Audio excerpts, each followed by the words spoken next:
i entrem a la primera entrevista del programa on parlem amb Emma Guinart, presidenta de l'associació Pelagicus, sobre l'experiència Global Big Day que tindrà lloc a l'Ampolla el 9 de maig. Hola Emma, bon dia i benvinguda al programa. Hola, gràcies per la trucada. Per començar, si et sembla, mos pots explicar què és exactament això que anomeneu Global Big Day i per què és tan important, no?, per l'ornitologia? Doncs sí, mira, el Global Big Day és el dia mundial, se celebra el Dia Mundial de les Aus Migratòries i de fet es fa a tot el món, vale? Que se celebra el segon dissabte de maig i d'octubre cada any. I no és res més que una activitat de ciència ciutadana que el que fa és que el que vol és reivindicar i conscienciar a la gent i a tothom sobre la necessitat de conservar les aus migratòries i alhora contribueix al coneixement de tots els ocells que hi ha, perquè totes les observacions que es fan durant aquell dia doncs es pengen en una plataforma que es diu IBER i queden registrades a tot arreu, a tot el món. I llavors, per exemple, l'any passat, el 2025, doncs, més de 70.000 persones hi van participar a tot el món i es van veure més de 8.000 espècies. Vull dir que és una activitat que engloba, no, ara que m'ho estàs explicant, no, una cosa que igual no en som conscients, però que abarca a molta gent i arriba a molts més llocs. I aquí l'Ampolla no és el primer any que es fa, veritat?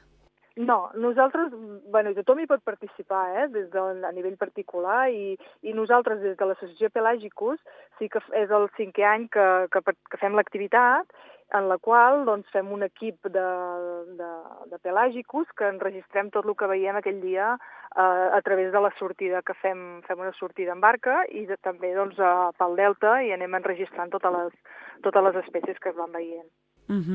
Llavors es tracta d'observació i també d'anar documentant, no? Però a part de, si agafeu la barca veieu aus marines, però després quan aneu pel delta també veieu tot tipus d'aus que tenim per aquí pel nostre terreno.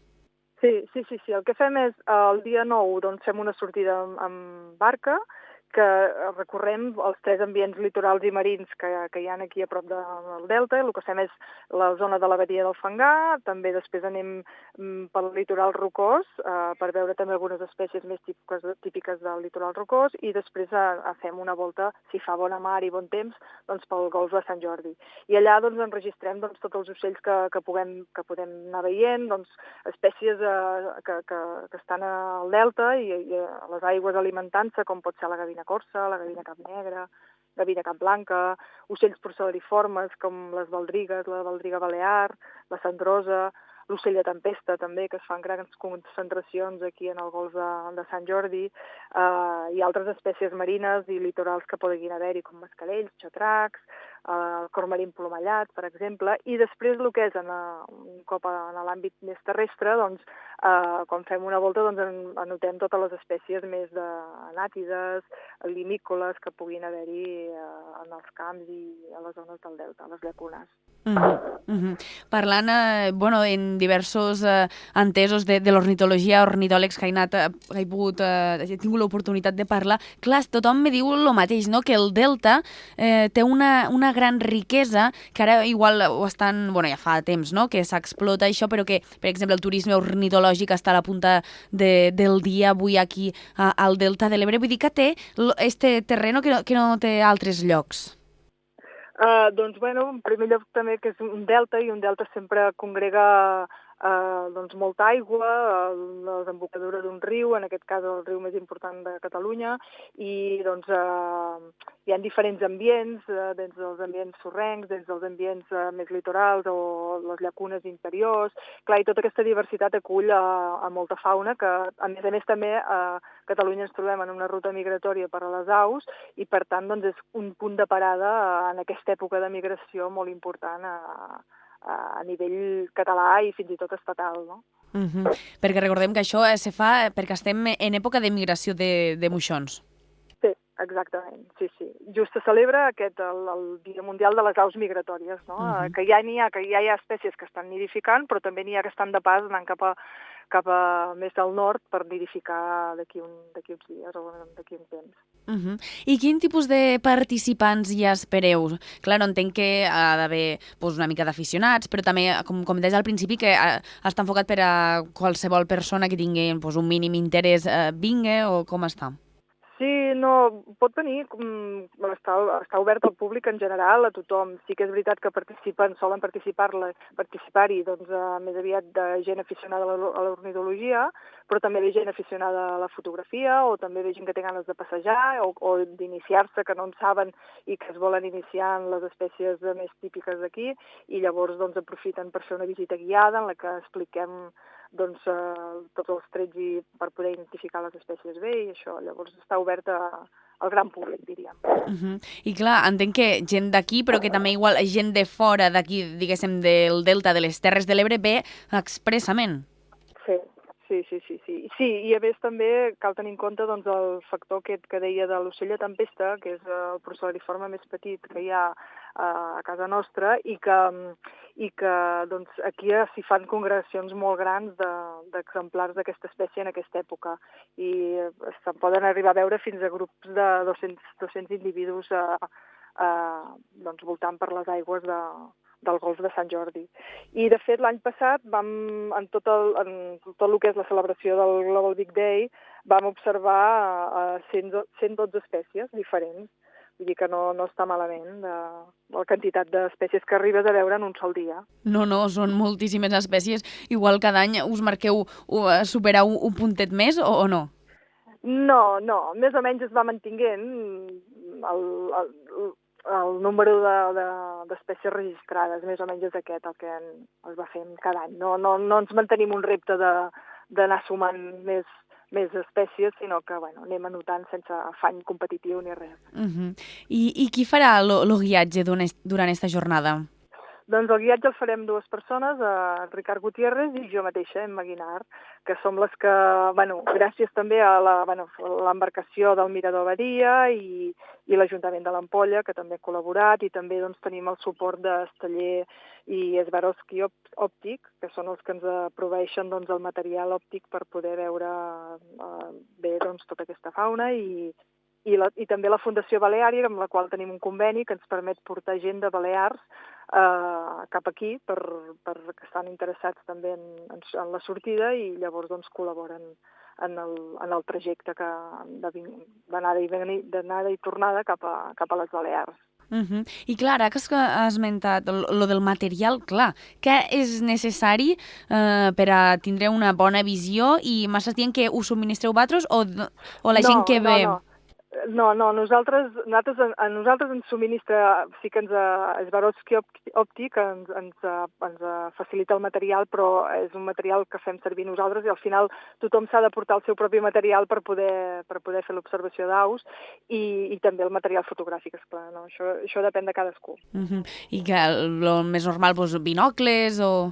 Sí, prismàtics per la barca, i després quan ens movem per el delta, si portem telescopi, va bé també, perquè permet avistar els ocells que estan més lluny i veure'ls ben bé. I cal que una inscripció prèvia avisar, no? Suposo que és limitat, no? Sí, és limitat, i pràcticament tenim ja totes les places exhaurides de lo que és la sortida en barca. Però, de manera que també es pot contribuir anotant en totes les observacions de forma particular, o també afegint-se en el nostre grup de Pelagicos Team aquell dia i compartint les llistes que puguin penjar d'Ivert per compartir tots els avistaments possibles, no? Però què et dic, la sortida en barca en si mateixa ja està pràcticament plena.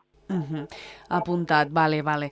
I ara, canviant una mica el tema, que ja tenim el Global Big Day més que entès, vull parlar una miqueta també de l'associació com a tal, de Pelagicus, no? Que per a qui no la conegui, què és exactament, no? I quin és el vostre objectiu? Doncs mira, l'Associació Pelagicus és una associació creada el 2018 i que està molt focalitzada en el tema de la divulgació ambiental, amb aspectes sobretot d'ajudar a la identificació dels diferents grups d'ocells que puguin haver-hi, i fem diferents cursos durant l'any en el que això, doncs, facilitem les eines per poder identificar correctament grups de limícoles, anàtides, ocells marins, i són cursos que anem repetint més o menys cada any, anem variant la temàtica, però els anem fent des de llavors. I esteu notant bona resposta, un bon feedback per part del públic, no? de la gent que consumeix aquests cursos, del món ornitològic en general? Sí. I a més, cada vegada més també veiem que té un benefici també per la salut, l'observació dels ocells, ja sigui a nivell mental, no? De desconnexió, a nivell d'apropament a la natura, cada vegada hi ha més aficionats i és una cosa que fins i tot també vaig llegir un article no fa gaire que ajuda al tema memorístic per a les persones més grans, que també es poden aficionar i va molt bé per practicar la memòria i això, o sigui que sí, molt bé. Molt interessant, Emma. I clar, jo el que igual penso és que el que costa més, tu em corregis si m'equivoco, és igual arribar al públic no expert, és a dir, al públic que no està introduït en este món, que igual ho desconeix completament, però clar, és el que igual costa més arribar-hi. Bueno, al final els que són experts ja van pel seu compte a observar els ocells. Llavors, precisament nosaltres, la nostra funció és apropar el coneixement dels ocells a aquesta gent que poder no és tan entesa però que té interès, i llavors el que fem és facilitar que no es vegi tan dificultós el tema de la identificació com una cosa impossible, sinó com a través d'una sèrie de tècniques i de metodologies pots aprendre a identificar els ocells amb èxit, no?